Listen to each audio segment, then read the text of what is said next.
Buenos días, jóvenes de noveno grado. Qué bueno estar aquí frente a ustedes en esta mañana para poderles llevar nuestro video explicativo de la guía que trata acerca del tema la Edad Media o la época medieval, que es lo mismo, ¿verdad?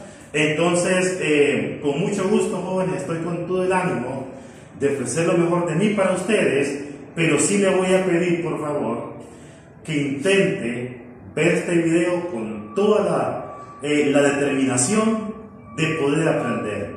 Recuerden ustedes, jóvenes, que este video viene a sustituir la clase presencial, por lo tanto, usted tiene que poner mucha atención para que pueda aprender el tema y para que su formación sea realmente buena, ¿verdad? Y yo sé que usted lo va a hacer porque usted ha demostrado responsabilidad y ha demostrado mucho empeño en su educación. Entonces, por lo tanto, ponga mucha atención para que el aprendizaje sea lo mejor posible. Muy bien, comenzamos. Vean, jóvenes, en el video anterior estuvimos viendo la edad antigua o la antigüedad. Estuvimos jóvenes estudiando pueblos de la antigüedad sobresalientes, y es ahí que estamos estudiando a los sumerios, estuvimos estudiando a los egipcios, los griegos y los romanos.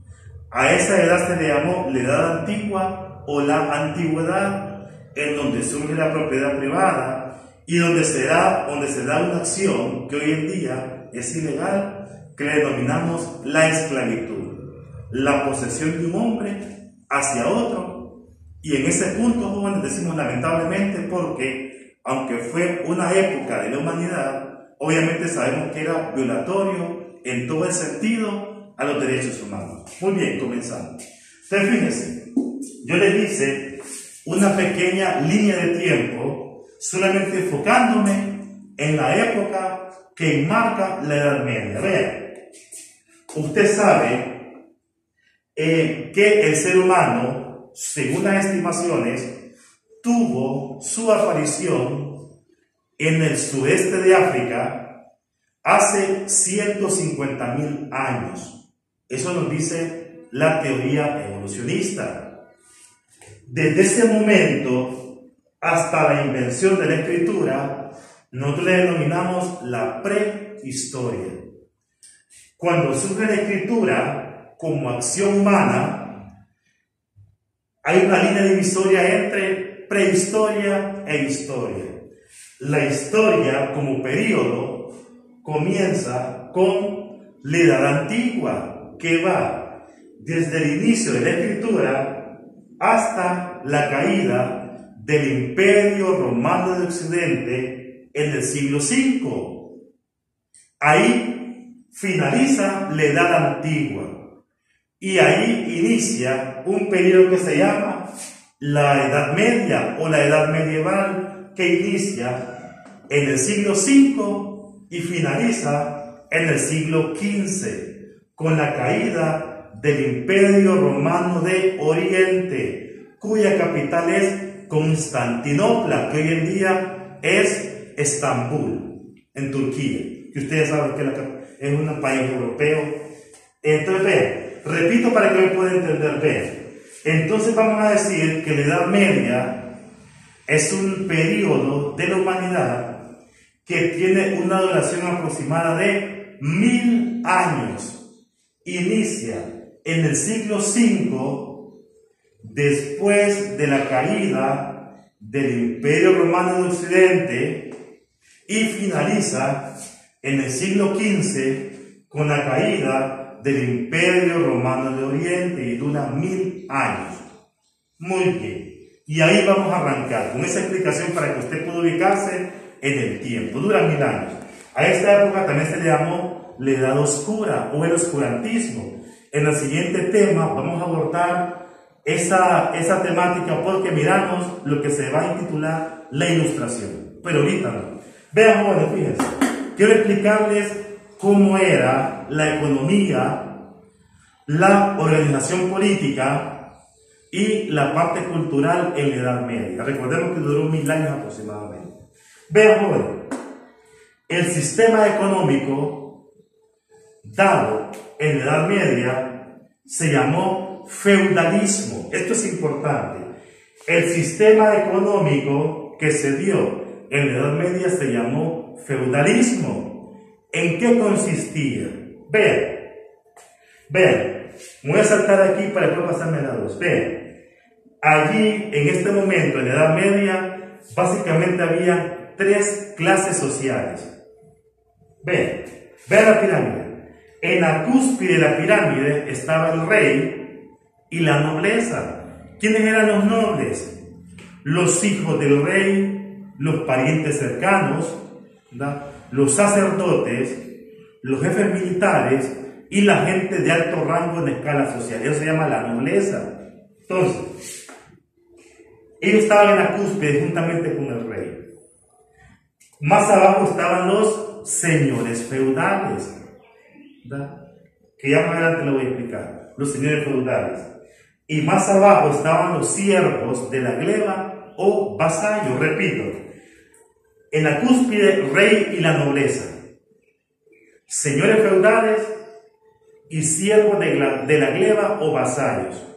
Entonces, quiero explicarles ahora, jóvenes, cuál era la relación entre señores feudales y vasallos. Y por eso hice este esquema y utilicé sus nombres para que fuese más fácil la digestión del contenido. Vean, vamos a suponer que Nelsie es la señora feudal, aunque si nos vamos a la realidad, casi todos los señores feudales eran hombres, obvias razones, machismo. Pero vamos a suponer que Nelsie es la señora feudal. Vean, todo este terreno que usted ve aquí se llama feudo o terreno. No llamamos terreno, pero en aquel tiempo se llama feudo. Por eso viene la palabra de feudalismo. Vean, este es el feudo. Entonces Nelsie toma a 6 vasallos o siervos: Emily, Denise, Génesis, Damaris, Diana y Johanna. Tiene 6 siervos o vasallos Nelsie.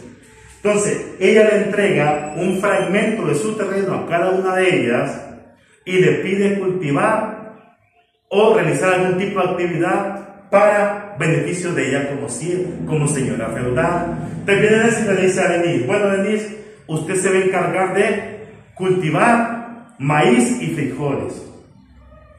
Le dice a Emily, usted se va a encargar de la crianza de animales para leche y para huevo. Le dice a Nelsie: bueno, usted se va a encargar del cultivo de legumbres. Le dice a Johanna: usted se va a encargar del cultivo de frutas y tubérculos, ¿verdad? Entonces, y le dice a Génesis: usted se va a encargar de elaborar alguna artesanía, algún tipo de material, de espada, algún tipo de instrumento de guerra o algo. Entonces, vean, cada una de ellas tenía una función específica. Obviamente, Denise le iba a entregar toda la producción a Nelsie, Damaris también, y Nelsie es la encargada de proveerles a ellos lo más importante. Obviamente, jóvenes, ella se quedaba con la mayor parte de lo producido y les entregaba algunas pequeñas cantidades de alimentos, ¿verdad?, para que ellos se sostuvieran. Obviamente, si Denise no producía suficiente frijol y arroz, entonces Nelsie le quitaba el fragmento del feudo y traía a otra persona y desalojaba a Denise porque no le producía lo que ella necesitaba. Pero vean, no solamente Denise era servidora de Nelsie, también su esposo, sus hijos, inclusive su nieto. Vean, aquí entre Nelsie y sus 6 vasallos había una relación que se llama el contrato feudal o vasallaje, que estaba envuelto en un valor que se llama fidelidad. Vean, ahí había una necesidad mutua. Vean, por ejemplo, voy a poner a Denise y a Nelsie. Vean,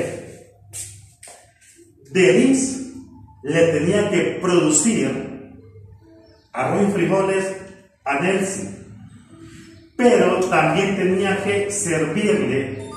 Si Nelsi contendía con otra señora feudal, Denis y sus hijos y su esposo tenían que hacerlas también de soldado y colaborar en todo lo que Nelsi le pedía. Era una sierva, era una sirviente de Nelsi. Ahora, ¿qué buscaba Denis cuando se convertía en una sirviente de Nelsi? Bueno, buscaba que Nelsi la protegiera, ¿verdad? Que le proveyese alimento. Entonces, había una relación necesaria entre Denis y Nelsi. Ambas se necesitaban, repito. Nelsi necesitaba que Denis produjese arroz y frijoles, y Denis necesitaba que Nelsi la cuidara y que le ofreciera una forma de sustento, aunque sea precario, pero una forma de sustento. Vean, los siervos o vasallos no tenían una vida de abundancia, era una vida muy miserable. Se decía que en algunos puntos ellos no eran tantos siervos, sino que eran casi como unos esclavos, ¿verdad? Pero eso dependía de la moralidad de la señora o el señor feudal. A estos jóvenes que yo les explico se llama el contrato feudal o se llama el vasallaje, que estaba enmarcado en un valor que se llama fidelidad. Pero esta relación era como una especie de matrimonio ante Dios, ¿verdad? En esta ceremonia, Nelsi, como la señora feudal, Emily se le arrodillaba y Nelsi colocaba su mano derecha en su cabeza y le daba la bendición como señora feudal, y en ese momento se matrimoniaban, entre comillas, en la relación feudal entre las dos personas, el siervo y el señor feudal. Pero no solamente se quedaba en Emily, también jóvenes comprometía a su pareja, comprometía a sus hijos. Vean, esos hijos, por ejemplo, los hijos de Nelsi, cuando Nelsi moría, se convertían también en señores feudales, y los hijos de Emily seguían siendo siervos. Entonces, había una continuidad de señores feudales y vasallos que podían darse hasta por 10 generaciones si es posible. O sea, era algo totalmente casi vitalicio, y de hecho muchos siervos nunca lograron salir del feudo, nacían y morían de viejo estando ahí. Esa era la relación de vasallaje. Veamos, es importante, cuál era la base económica de la Edad Media. Vean, era la agricultura y ganadería. Veamos, la producción industrial fue nula en ese sentido. Todo se fundamentaba, jóvenes, en el cultivo y la cosecha de bienes agrícolas y en el manejo de ganado, bovicultura, porcicultura, hipicultura y todas aquellas actividades, jóvenes, que inmiscuyen animales para su carne, para su leche o para la producción de huevos, ¿verdad? Entonces, esto fue la base de la economía de la Edad Media, la agricultura y la ganadería.